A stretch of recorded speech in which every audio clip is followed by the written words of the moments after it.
Welcome to When School's Not Working, our weekly webinar where we talk to some amazing people who have lived amazing lives outside the school system. And we are here to let you know that there are wonderful ways to learn beyond the traditional school system. I'm Michael Strong, founder of the Socratic Experience, socraticexperience.com, where we help you discover and develop your child's genius. And I'm going to introduce my colleague, Kath Fraze. Go for it, Kath. Thank you, Michael. Yeah, my name is Catherine Fraze, and I'm the founder of 100 Roads, which is a research and development company. And we're exploring alternative education locations and how you can design and develop places outside of the school system to I guess, house your education. And we're just about to launch Workspace Sky Teens, our latest innovation. I also founded Workspace Education, which was a 32,000 square foot makerspace in Bethel, Connecticut. And I've been working with families and homeschooling for, gosh, about 20 years now. And I am excited to be on this webcast as we get to interview really terrific people who have chosen an unconventional journey in their education, and we really enjoy sharing it with you. And I think I'm going to pass back to Michael so you can introduce our special guest tonight. Terrific. Well, about a year ago, I got to meet Brandice's mom. At the time, I didn't know that I didn't know anything about Brandice, but Nichelle Nelson, who's been a guest on her show, has one of the most amazing homeschooling stories I've heard. She was an early homeschooler, a pioneer, and I don't want to sort of do any kind of spoiler alert, so I'm not going to talk about everything Brandice has done, but just Brandice, for me, you're kind of a mini celebrity because I've been hearing about you for a year. This is the first time I actually get to meet you live, well, kind of live. But anyway, maybe let's just dig right in and tell us a little bit about your education. And did you go to regular K-12 or not, maybe? Well, no, I actually did not attend a public school until, I guess community college counts. That counts as a public school. I was homeschooled all the way through. Once I got into high school and was getting into higher levels of different subjects, foreign language, that kind of thing, I did dual credit at the local community college. And then I went to Baylor for both of my degrees. So I was homeschooled and then kind of sort of not really went to public school and then went to private school again. So I did my undergraduate degree in history at Baylor and then went right back that following semester and did my master's degree in museum studies, which, like I was saying a little bit earlier, is really just nonprofit management, but with a historical focus. So. Terrific. So Brandice, well, Go ahead, Kath. Go ahead, Kath. No, I'm just wondering, like most people say, well, if you don't go to a regular, public school, regular school in your K-12, how did you actually get into college? How did you find that process? It was difficult. I'll be honest. I really was the guinea pig for my family because I was the first who went through that process. So all of the standardized test scores that I needed, I went through and scheduled. This is when I'm taking the SAT. I don't think I took the ACT. It's been a little while. It's actually been longer ago than I care to admit at this point. But I had enough education and wherewithal to do the process really on my own. My mom didn't actually work on the application, but I had taken college prep classes at Homeschool Co-op. I took a course that was essentially like, this is college prep. This is what you're going to have to deal with when you get to school. With the knowledge that I had, I applied for 2 schools, which sounds incredibly unwise to anyone outside. I applied to UT Austin and I applied to Baylor. And if I remember correctly, I'm not sure that I finished the UT application, There were a lot of essays. I remember there were probably like 12 essays because everything I applied for the school and then the honors program. And then the honors program has a dorm that you have to apply to live in. And then there were like some other things. I was just being like super overachiever. And it got to be with all of my other schoolwork, it was just like, I don't understand how anybody does this. People do.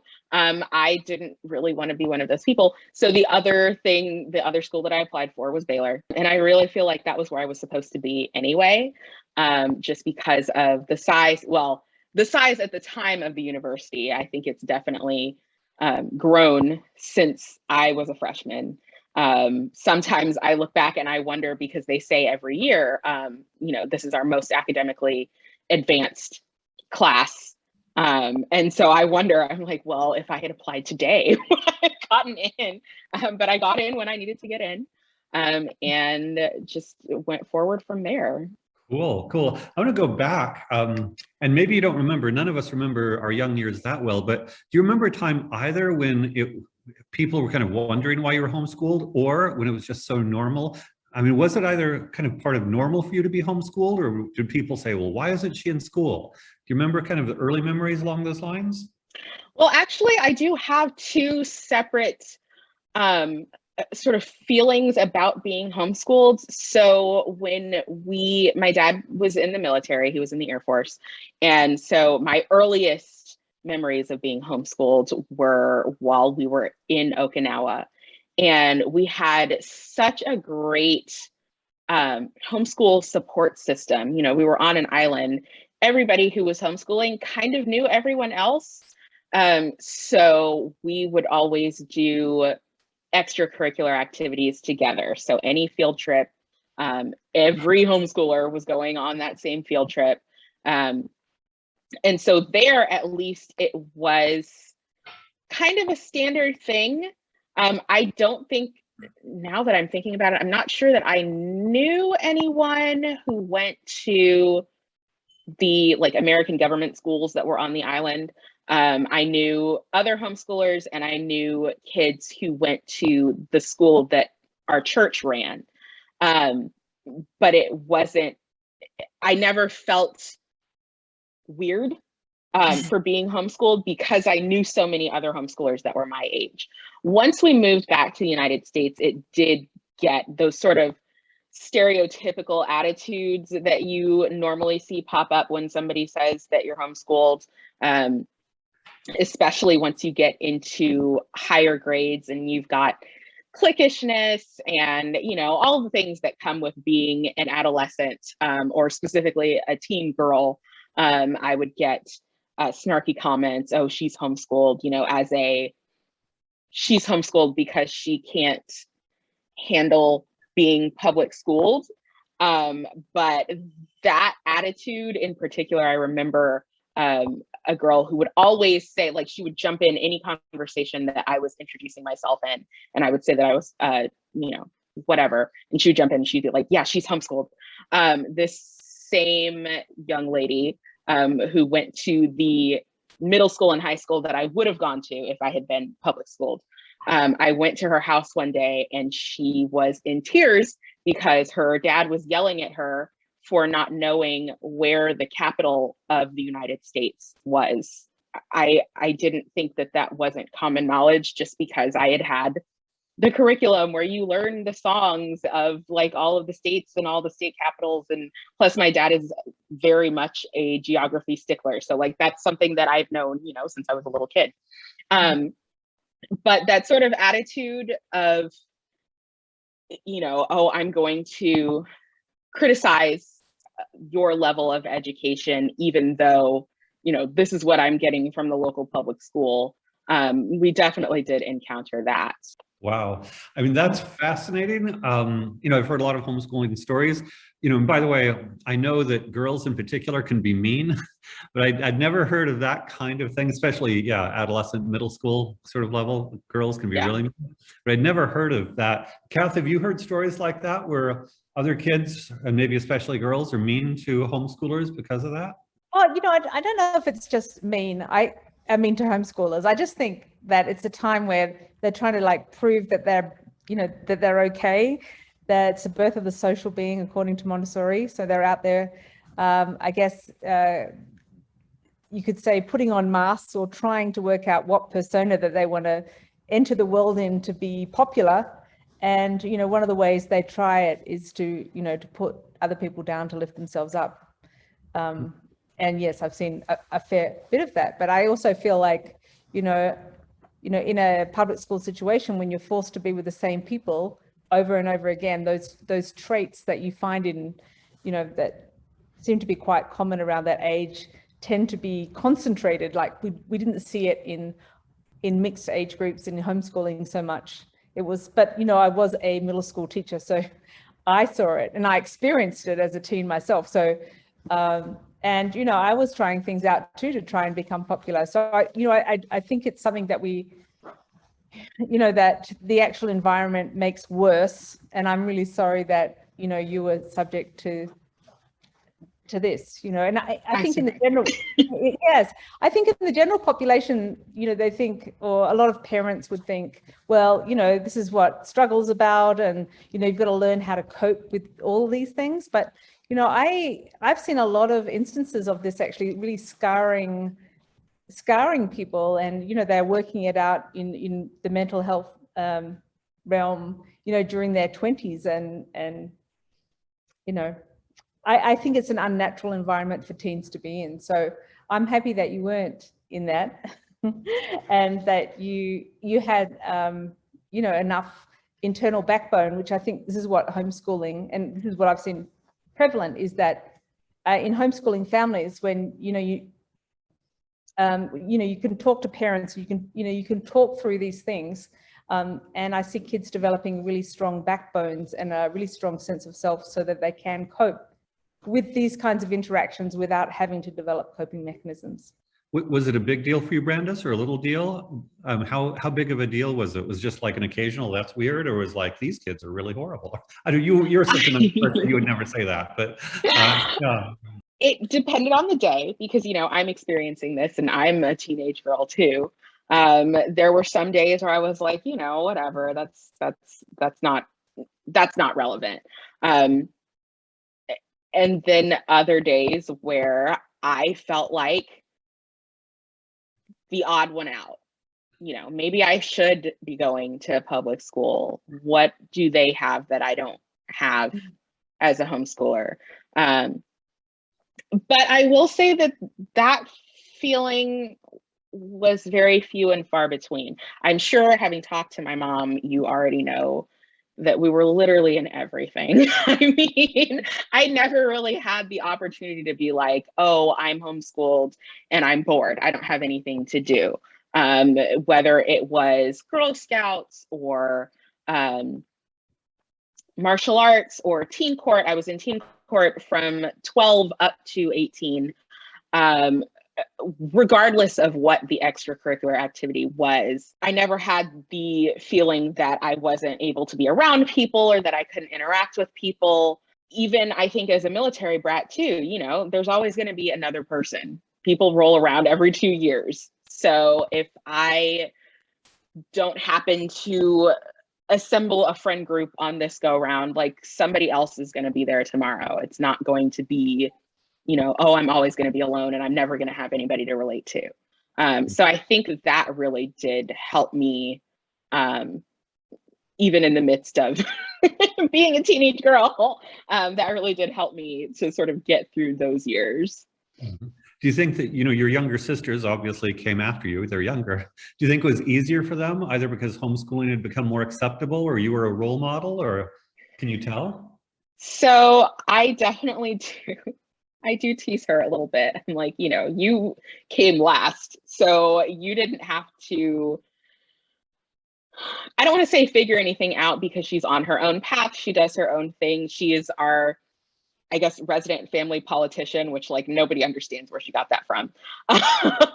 But, you know, a lot of stuff was already figured out. You know, I did National History Day in high school, and because my mom already knew about the program, and had been able to connect with somebody who was coaching a team, she already knew that the program worked because I had gone through it.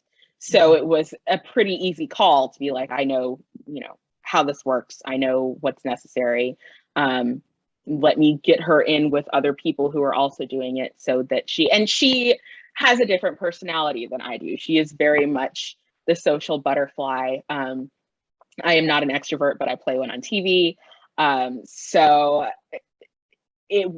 I think it was easier for her. I won't say the same for my brother.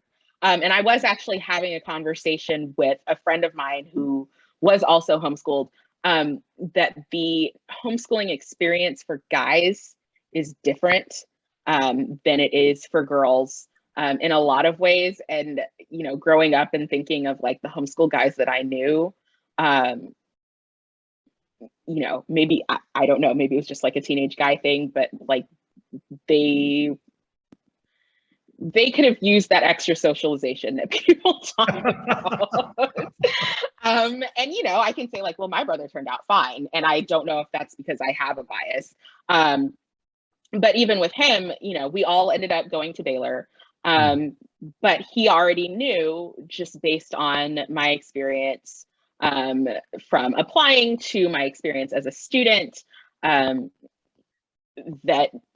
was what it was like for me. And if he wanted to make that choice and form his own experiences, he would have the opportunity to do that. But no, I very much do, like, maybe I should tell them, like text them and be like, get on here and, be grateful for the guinea pig that I had to be, so that you didn't have to deal with some of the same stuff, some of the same concerns that I did. And you were also a trailblazer, like you were homeschooling before, this mass movement into homeschooling. So a lot of the things probably weren't set up, but you did say that you had a co-op, and that you found it easy to find friends, and you had a full docket of activities to do, and that's always great to hear. How did it feel when you got to college though, and you weren't a homeschooler anymore? Was that something that how did you feel?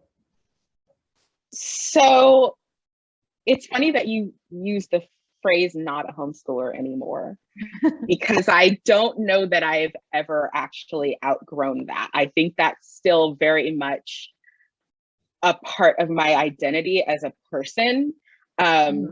And I tell people, like, sometimes, if you're filling out like a whatever form, and they ask you for ethnicity, I kind of feel like homeschooler and military brat should fall in there, because that's where I feel like I fall in. It was an adjustment, especially going to school. And Baylor is very homeschooler friendly too, so that was helpful. But going from an environment where I'm used to these people, we kind of have the same inside jokes, we kind of have the same, I don't know if mockery is the correct word, but if you think of like a homeschool mom from the early 90s with the denim jumpers and like like we have this sort of this cultural language that once I got to Baylor, I had to figure out, well, how do I interact with this group of people, some of whom are homeschoolers and some of whom think that homeschooling is what they see when that random outlier shows up on the news, and that's the only exposure to homeschooling that they've ever had. I will say also, being a Black homeschooler is kind of like, not so much now, but when I was growing up, is kind of like a unicorn state. Especially, it might be different in other parts of the country, but especially in Central Texas, it's like, wow, you're Black and you're a homeschooler. Like that's not normal. That's not usual. So really learning how to adjust to life on the outside, I guess, for lack of a better term, but also practical things. Deadlines were fun. You know, if my mom gives me a deadline, she knows, oh, you had this come up, or oh, this thing happened, or this friend came over, and so on and so forth. College professors don't care that that's what happened to you. And eventually they get really tired of excuses. And I'm not saying that I was like, you know, to the point where every day there was something, but I really did have to learn, mom's not here. And if you want a degree, you need to do what needs to be done in order to get that degree. So I won't say that it was a culture shock. I know that that does pop up sometimes with people who have been homeschooled their entire lives, and then college is their first experience outside of that environment. But there was a learning curve. There absolutely was a learning curve. There were a lot of things that I had to get used to. But I think having the foundation that I did, which is why I say, like, I still identify as a homeschooler. I was really proud of the fact that I was in class with kids who may have gone to private schools their entire lives, may have gone to public schools their entire lives, and I could still compete with them academically. And I felt really good about that. So. Very cool. So many strands to follow up on. One that, since you mentioned the Black homeschooler thing, and by the way, I think your mom might be the earliest Black homeschooling pioneer I know of. And so definitely, and again, I don't want to expose that, you know, you're older than you look, but she was early. Oh, no. But yeah, right. I've heard, like, in the last year or two, huge increases in African-American homeschooling. Do you have any thoughts on that? Are you tuned into that at all, or are you not really following that trend? I do, just because, so fun fact, I live 15 minutes away from my parents. I'm actually in my childhood bedroom right now. So dealing with Warp and Weft now, which is my mom's like online teaching, but also like business, staying on top of trends within the homeschool community in general, in the Black homeschool community in particular, are still really important. And honestly, I think it's a good thing, just knowing some of the challenges that the American public school system has, and how easy it is for Black students in particular to fall through the cracks. I don't want to be like, pull everybody out and everyone should get homeschooled, because not everybody has the bandwidth or the capacity to do that. But I do think that it provides an opportunity that we wouldn't necessarily have in the environment of a public school. Just going back to my interest in history, I was able to pick up whatever history book I thought looked interesting and do a deep dive in that. I remember at one point in high school, I was obsessed with, and I still, if I can find them, I will read them, but memoirs of people who grew up in or escaped communist China. So when Mao was Chairman Mao, and they had the Cultural Revolution, and then was followed up by, you know, this Great Famine, and all of these things are getting, all of this cultural heritage is getting destroyed, which is a very sore spot with me anyway. You know, I had the opportunity to focus on that for, you know, a couple of months and read anything that I could get my hands on and figure out, well, why did this happen? How did the people feel about it? What were the driving forces behind this movement, and was it successful? Which I think we can probably safely say that it wasn't. And how did that affect what China is today? I'm not a Chinese historian by any stretch of the imagination, but I had enough time and freedom on my own to be like, okay, I think this is interesting. I'm going to read about it. And on the off chance that someone asks me about the Cultural Revolution, I have something to say. Not everything is like that. If you ask me anything other than a very cursory sort of, I know the basics on colonial America, I'm not going to be able to tell you much. And I wonder if part of that is because I didn't live in the United States until I was about 8. So I didn't have sort of a standard, this is when you learn what you learn, XYZ. But getting back to the question, I think it is really helpful for Black students who might not necessarily have that leeway or that freedom in a public school classroom, and who may have to deal with prejudices or stigmas or what have you, to learn and grow in an environment that's safe for them. And it's sad to say, but public school is not always that environment. So I think it's a great thing. And I think that more people, come out, do your own thing. It'll be great. Well, thank goodness that, you got to learn about a variety of things. And we have people that haven't all learned the same thing. That's one of my big pet peeves of having Common Core, is that everyone is learning pretty much the same thing. So how are we going to have, diversity of ideas? How are we going to deep dive into the wisdom of Indigenous people and, other cultures if we're all learning the same thing? And that we want that variety and diverse perspectives in all the people we're working with. So I'm really happy, and we can have a conversation about the Chinese Revolution. That's one of my passions as well. Wonderful. Yeah. So great.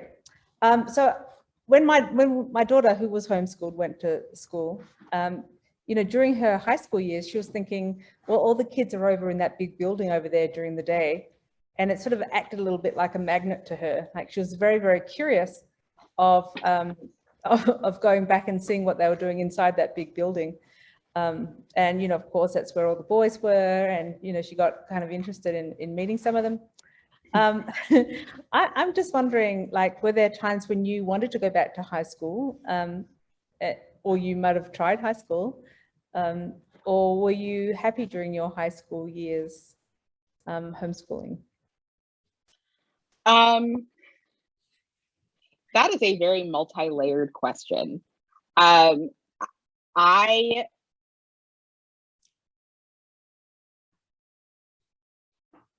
There was a conversation not too long after my older sister passed away about me potentially going to public school because I was used to always having another person. And I think this was before, co-ops really became a thing. I don't think I actually went to a homeschool co-op to take a class until probably 7th grade. So I was used to having another person on the other side of the desk to work with, or more often compete against. I was very competitive, we all are. But after that, there was a conversation, which personally at the time, I was like, this didn't go the way that I wanted, because I did kind of want to try out like public high school. But once I actually got to that age and was interacting with other kids who were in public high school, especially like in Girl Scouts, I think I might have been the only homeschooler in my Girl Scout troop. Just seeing how they behaved either with their peers or with their parents, I don't know that it really appealed to me. And I don't know if I don't want that to sound like elitist, but I felt like I was better off in a homeschool environment versus some of the things that I saw them get into. And that's definitely not to say that every homeschooler is perfect and has a great relationship with their parents, because not everybody does. And, being a teenage girl, there were days where I didn't have a great relationship with my parents, but I don't feel like I missed anything by not going to public school. I mean, I actually did go to the high school that I would have gone to if I had been public schooled. I went to their prom one year. And I think my mistake was like not going with anyone because I was really bored, other than the excuse to like put on a pretty dress and stuff. I was like, okay, this is boring. I don't want to be here. And I think I ended up leaving and like going to Whataburger, and you know, I was like, I did it. I had the experience. I went and I'm done. I actually in high school dated a guy who was in marching band. So I sort of vicariously like lived through his experience with marching band, including I don't know, you know, where you guys are located, but in Central Texas, marching band is a cult. Like, you don't see that student between August and basically when school lets out in December, because they're constantly, you know, they're at the football games and they're doing all this stuff. So like I did get to experience that like from the outside. But I don't really think that I missed out, even at that age, you know, where you want to go out and you want to be more social and do all kinds of things. Like, I don't really think that I missed out just because I was homeschooled. And in fact, I do think that in some ways being homeschooled saved me a lot of headache and heartache that a lot of kids come up against once they're in high school. So you are so tactful. I have learned, especially within the last couple of years, to be more diplomatic than I have been in the past. So I'm glad that it's paid off. No, I always joke, and it's not really a joke, that if there were live cams in public school cafeterias and restrooms, no one would send their kids to public schools. It's Lord of the Flies, barbarian, you know, horrible. So again, so many cool themes. Well, I want to follow up on the social thing. So first of all, I live in Austin, and you know, I know the Texas football, cheerleading, marching band, the whole thing. So it is kind of cool. You got sort of an outsider perspective on that. Like, you know, obviously you were dating him, but also perhaps sort of like an anthropologist. And I see you Yes. sort of observing. So cool. How about community college? When you started attending community college, is that a social thing, or you just dive in, take the class, and go back home? Or was that like having a school, or completely different? It, to a certain extent, it was. I did interact with, I think, a broader swath of the community than I would have, you know, just because at community college, you've got continuing education, you've got adults who are returning, you've got people who are just there for that one class. I took Spanish 1 and 2. I think I took a sociology class. I might have taken a lab science. But especially like with foreign language, you know, you've got people who are like, I just want to take this for, you know, professional development or to brush up on my skills. So it was, it was wild sort of going in. I think I was 17 when I took my first community college class. And there were times when other classmates maybe thought that I was older than I actually was. And I won't say that I was ever 100% naive about the world, but I was homeschooled by, you know, both of my parents are pastors or military kid, were fairly conservative. So going out into a community college where not everybody has that background, not everybody has, you know, the same morals or potentially standards. Again, I don't want to sound like, oh, I'm so much better than these people, but like not everybody has the same background. And so coming from my background into this whole new world was a learning experience. And I am still trying to be diplomatic.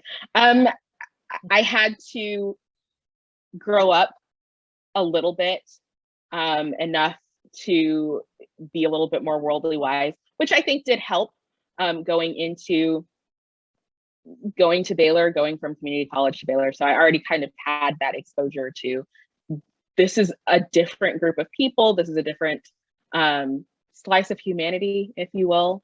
And so there are a bunch of different backgrounds and personalities and things that you may not have experienced in your homeschool co-op or your extracurricular activities or what have you. And so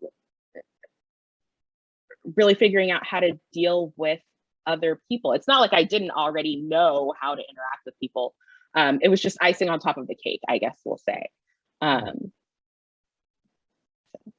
Yeah, that sounds like a fantastic learning experience. And it brings me to the present. Like, we have all these parents out there right now who potentially have high schoolers or children that are thinking about homeschooling. And I know that there's been this huge explosion of resources now available, and also fueled by COVID, of course. Like, if you were homeschooling your children, like when you have children, I'm not sure, you don't have children yet. I don't know. I have a guinea pig, but I have no kids. Yeah. So if you were homeschooling, I mean, would you choose to homeschool? And if you would you do it any differently than your mum did it, do you think? So yes, I would. I have no idea how that would work because I also, have a career that I'm working on. But it would be made to work because at this point, the world is a lot different now than it was even when I was in high school, which again is a lot further back than I care to admit at this point. And I think more than ever, kids really need that solid foundation that good homeschooling can give. I'm not talking about the,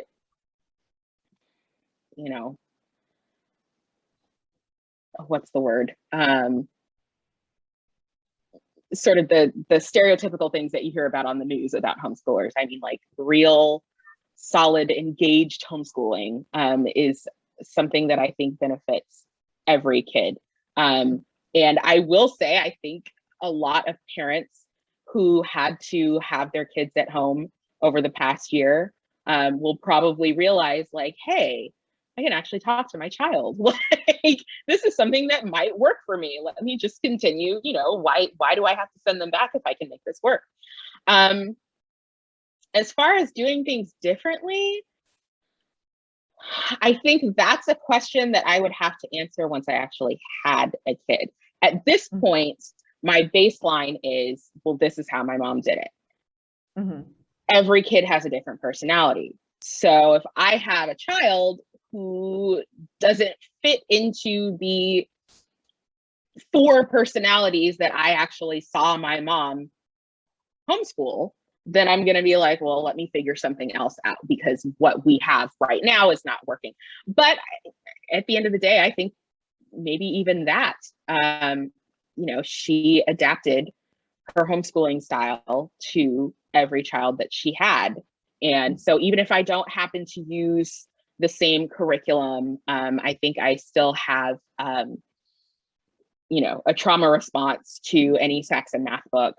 Even if I don't do some of the exact same things, the ability to reinvent myself based on whatever that child needs, I think is something that I would definitely take as a future homeschooling mom. So you mentioned history. One of my pet peeves is actually history textbooks. I love to read real history. Did you, at some point, did your mom have you use history textbooks? Were you always just reading history? Or tell us, because I know history is a particular interest, tell us a little bit about the history aspect of your homeschooling experience. So I can't actually remember a specific textbook or the books that we use. I'm not sure if they could be classified as a traditional textbook. The one that I do remember was high school, and that was Streams of Civilization, I believe, which was part of the correspondence school that I did for at least the first 2 years of high school. But as far as other homeschool, we didn't really have like a history curriculum. We had unit studies. I actually can't remember what that, there was something very early, and I mean, that's the deep past. I could not tell you what that book was called. I do know that that was where we did our unit studies on sort of the ancient Middle East and Northern Africa, so Egypt. I did at one point very briefly know how to write in Sumerian, and I used that for like the first research paper that I ever wrote. But we really did use the library as our main resource. So she would preview, I guess, what were maybe public school textbooks, maybe, and see if they were helpful. But we also had reading lists. We went through, I don't know if you're familiar with a book called Augustus Caesar's World, but we did a whole like Greek, Greco-Roman unit study thing. So we used that book, and then we had like other things to supplement it, to sort of expand on that story and find out more about like the culture and that sort of thing. But as far as a specific textbook, I think they're all horrible anyway. So. Well, I mean, they really are.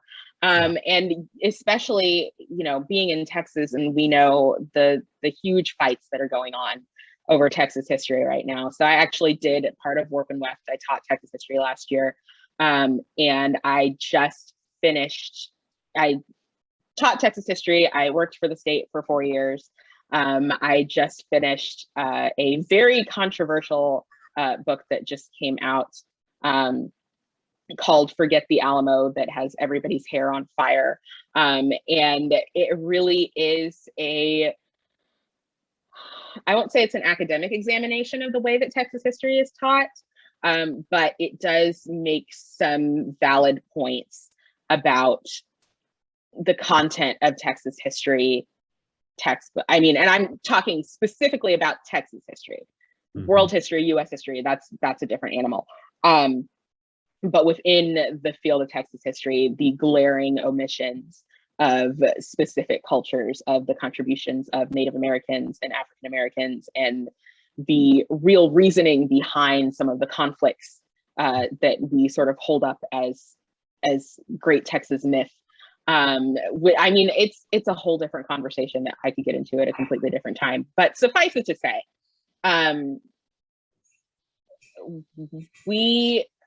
I specifically was able to have a well-rounded view of history probably because we didn't use one specific textbook, because we looked at different sources and learned how to do historical research. Is this source accurate? What are the biases of the person who wrote it compared to this source? Is it a reputable source? What kind of research did they do? And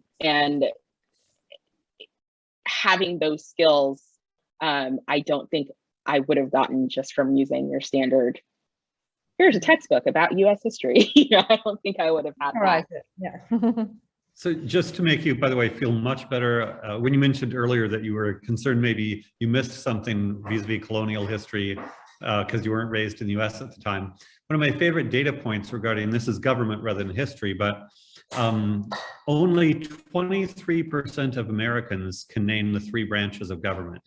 And yet it is a required standard in every state and union that teachers teach, public school teachers teach the 3 branches of government, both in middle school and again in high school. And so whenever people think that actual real learning is going on in public schools, hey, 23% get the 3 branches of government after being taught it twice. But, you know, maybe 90% go to public schools, and most, you know, that's pretty basic. Actually, more people go to college than can name the 3 branches of government. So my sense is you didn't miss a thing. You have a much better history education than 90, 95, 98% of them. Natural History Day, though, say more about Natural History Day and your competition and all of that. So National History Day, Um, it really has been, I feel like I've been talking about it a lot lately. It really has been part of my life for literally over half of my life. I went to, I think my mom and I remember this differently. I remember the first thing that I went to being an info session about basically how to participate in National History Day. She says that we went to the competition. We went to like a display, an exhibit display. I don't remember that. It's been a while. But it was, I had aged out of the spelling bee. So you can't do the spelling bee after 8th grade. And I was in that weird sort of, what am I going to do in my high school career? I don't know if career is the right word, but what am I going to do within these 4 years that is going to appeal to my interests and make me look competitive as far as college applications? Mm-hmm. So she found National History Day. I have no idea where or how, but she's very good at, you know, if a kid says, hey, I think I might be interested in this, like before Google, my mom was Google. So she found a National History Day and we went to the info session. And I don't know if something clicked right then. I heard, hey, you can do history research and you can turn it into a performance. But it appealed to my very dramatic 15-year-old self. And so I mean, and history was written essentially. So I had a project that was actually on a family member on my dad's side. She is my great grandmother, I believe. And she successfully had a case go through. It was Trenton versus Hedgepath versus the Trenton Board of Education, where basically she sued the school board to allow her daughter to attend the all-white junior high school that was closer to where they lived. And her case eventually was cited by Thurgood Marshall in his arguments for Brown versus Board of Education. So having that background in this is the kind of history research that we do, this is what accurate, good, like sort of well-rounded research is. I went to the UT campus, to the Perry Castaneda Library, and they have miles and miles of microfilm, and they had actual court documents in their library, which was insane, an amazing find, especially because we're in Texas. But I went from there. I think I actually made it to state finals in that project. And unfortunately, I never got that far again.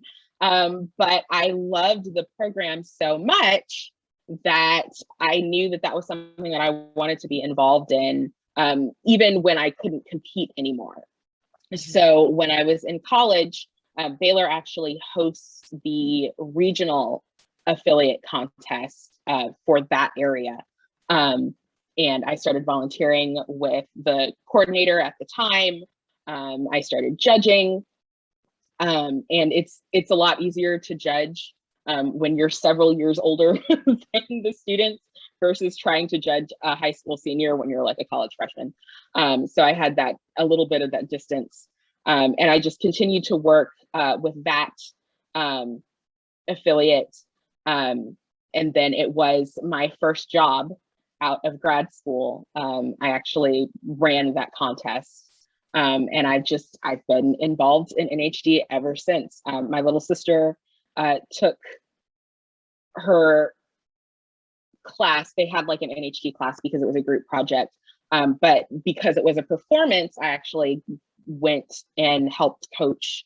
And so I do take a tiny bit, not a lot, but a tiny bit of credit for them going to nationals and placing at nationals.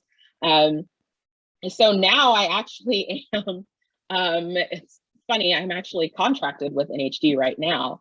So if you see an email, especially a newsletter, I actually made that. So slowly but surely, I'm just working my way up into the exec office, hopefully someday. I think that that's something that I would definitely want to be involved in, especially because I know the program works. I know that the skills that it teaches are extraordinarily valuable, not just for history education, but if you're moving on into higher education, if you're going to college, you need to know how to do good research. You need to know how to format a research paper. You need to know how to cite your sources.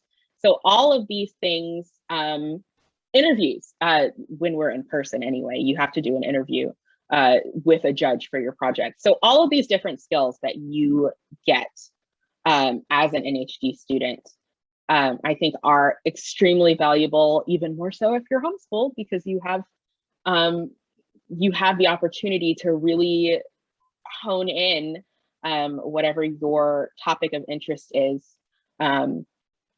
and really take that and make it something that you've done your due diligence on, and then turn around and say, you know, this is what I've learned, this is what I think, and formulate a good argument. So it's definitely still, it's something that has been a part of my life for a really long time, and something that I'm still very passionate about. So, yeah. Cool. So competitions, I'm thinking, are a good addition to a homeschooling curriculum. That is definitely, like I said earlier, we are all very competitive. But I knew, you know, if you heard the phrase "stay in your lane," I was never going to be a science Olympiad winner. I was never going to be in the geography bee. And it's funny because, you know, I was a map curator. I have no idea where anything is. So, you know, those were not my strengths, but History Day was right up my alley. It was something that I could really dive into, you know, having that guided, every year has a different theme. And this year is debate and diplomacy. So all of the projects need to relate back to that theme. But being able to take that prompt and find something that fits it, you know, they provide lists of potential topics, but if you can go out and find something of your own that you can then tie back to that, even better, because it's something original. So it's been a learning experience being involved. Plenty of stories there too. So, yeah. So what does the future hold for you? Where do you want to go, other than ruling over American History Day? What's your dream? What does the dream version of your next 5 to 10 years look like? That is an excellent question, and it's fun to ask right now. So I actually will be, what is this, the 16th? I will actually be 30 at the end of the month. So it's a new decade. And so I am thinking about, you know, what is this next decade? What should this look like? What would I like for this to look like?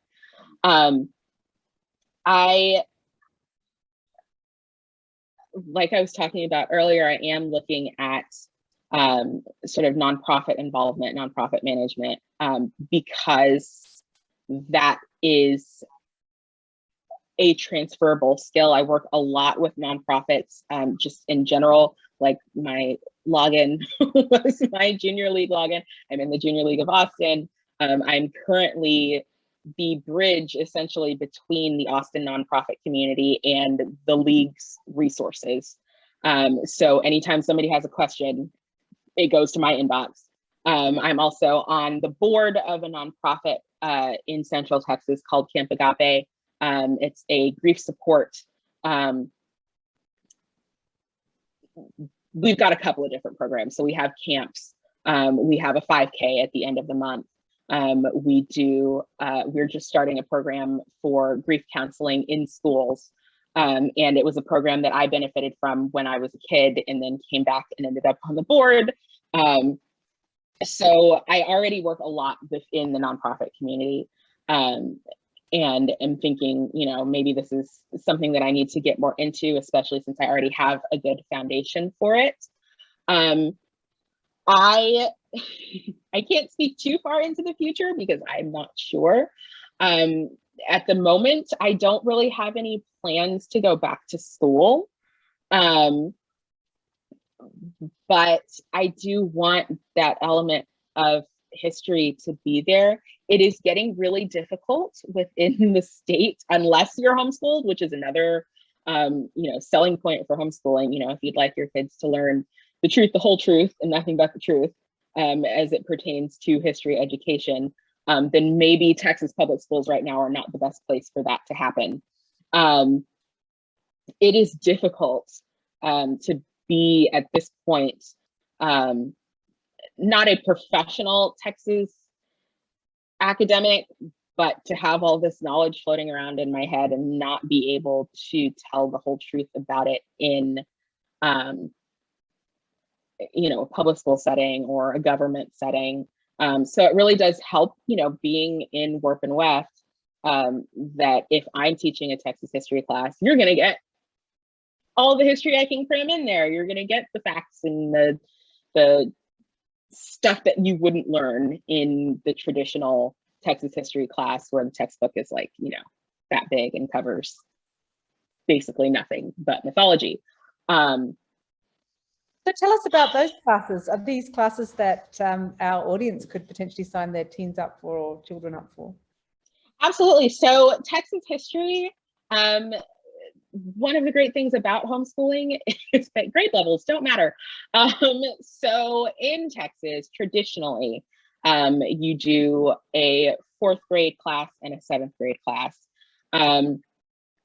I think at any point, depending on, I try not to make my class too hard because I know, I'm going to get a range of students, but it is, it's definitely reading intensive. I want you to have a good cross section of the things that we're doing. So you're going to be reading primary source documents. You're going to be reading academic opinions, maybe sometimes not academic opinions about whatever it is that we're talking about at the time. The very first thing that I have my students read is actually an article that was written many, many, many years ago about, it was an article critiquing the Texas State History Museum when it first opened, because it's really attacking that point of the story of Texas. Well, your story of Texas is leaving out a lot of people who were here, helping move that story along. So who gets to tell the story? Is it the story? Are there other things that we need to be incorporating? So it really just takes a hard look at this sort of celebratory and not very deep interpretation of Texas history, which since then, it's a very old article. Since then, that museum has made great strides. And I know the guy who did basically the entire first floor remodel is now with the National Archives. So, they've done a lot to make Texas history more inclusive, make the story that they're telling in the museum more inclusive.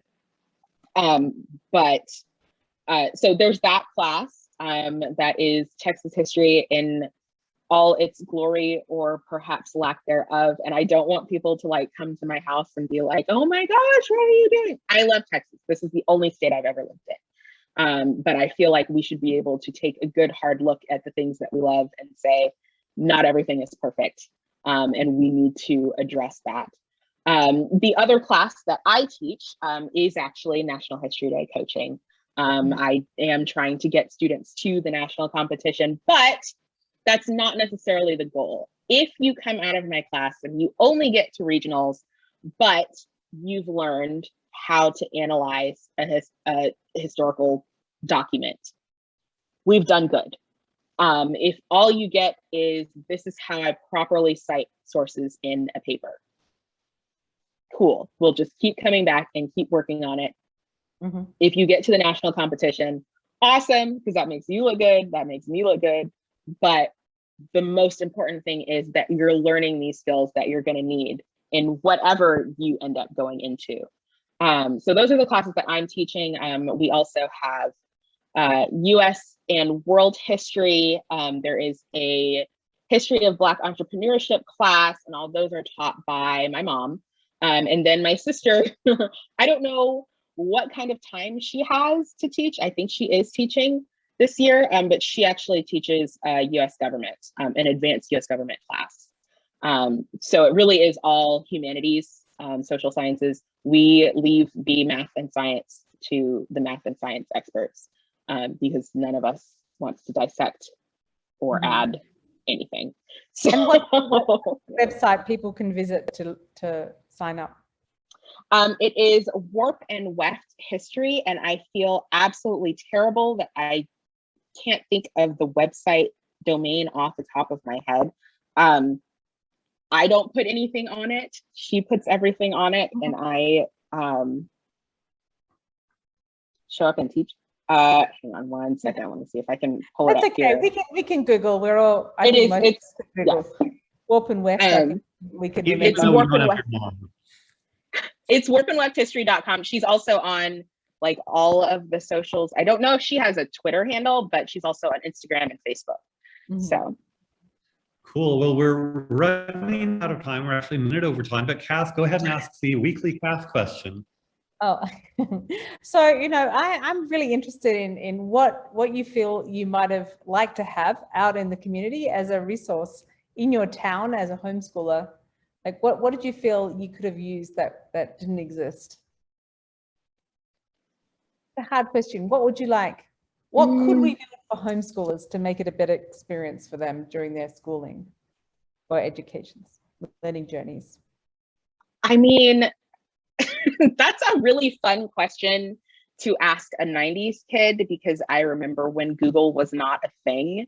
And so all of the information that we now have at our fingertips wasn't available. You know, we were still printing out map directions and things like that. I think my mom just texted me. It is warpandwefthistory.com.